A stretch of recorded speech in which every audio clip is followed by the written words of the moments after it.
Dans le centre de New York, certains Américains tentent depuis des heures l'ouverture des portes de l'Apple Store. Ils veulent être les premiers à acheter l'iPhone. Je me rends compte à présent de la folie de cet événement. C'est vraiment très important. En ce 29 juin 2007, la file ne cesse de s'allonger car le produit proposé va devenir indispensable dans le quotidien de ses consommateurs. C'est en tout cas comme ça que le vend Apple. Certains clients de la marque à la pomme ont d'ailleurs bien compris que l'iPhone peut rapporter gros même si son prix de base est cher à partir de $499. Je vais en garder un pour moi et je vais revendre l'autre sur eBay, le double de son prix. Et si ça ne marche pas, je vais le donner à ma mère. 10 cm de haut, 6 cm de large, le premier téléphone d'Apple est tactile, le premier du genre sur le marché. La marque à la pomme se lance dans la téléphonie après avoir vendu pendant des années des ordinateurs. Steve Jobs est le fondateur d'Apple. Il est clair que l'avenir, c'est la téléphonie mobile et nous pensons qu'un produit comme celui-là est plus puissant que n'importe quel smartphone. Son utilisation plus facile, c'est le futur.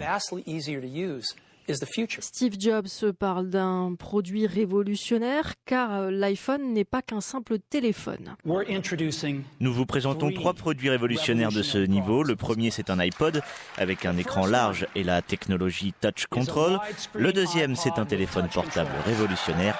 Et le troisième, c'est le dernier cri des appareils de navigation Internet. Ce ne sont pas des appareils différents, c'est un seul appareil et on va l'appeler iPhone. Appeler, écouter de la musique et naviguer sur Internet, l'iPhone propose ce qu'aucun autre téléphone n'a pu faire auparavant. Plus besoin d'un clavier avec des touches, tout se passe sur un écran intelligent. C'est vraiment frustrant, c'est une catégorie qui a besoin d'être réinventée, qui doit être plus performante et plus facile à utiliser. Et on pense qu'on peut y contribuer et ça ne nous dérange pas qu'il y ait d'autres entreprises qui fabriquent ce genre de produits. Et ce qu'on a voulu faire, c'est réinventer le téléphone. Cette nouveauté va d'ailleurs obliger les concurrents à changer leur téléphone et suivre les pas du géant Apple, car en plus d'une interface tactile, l'iPhone propose plusieurs options qui paraissent dérisoires aujourd'hui, mais qui étaient surprenantes à sa sortie. Par exemple, l'accéléromètre. Ce capteur permet de passer du mode portrait, le mode vertical, au mode paysage, c'est-à-dire le mode horizontal, tout simplement en tournant son téléphone. Autant d'options intéressantes pour les fans de technologie. La sortie aux États-Unis mais aussi en France de ce téléphone n'a laissé personne indifférent.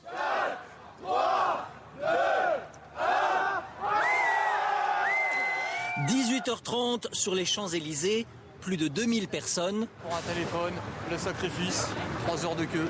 3 heures d'attente pour être parmi les premiers à l'arborer comme un trophée. Et depuis sa mise sur le marché en 2007, sachez qu'une dizaine de versions de l'iPhone ont été lancées.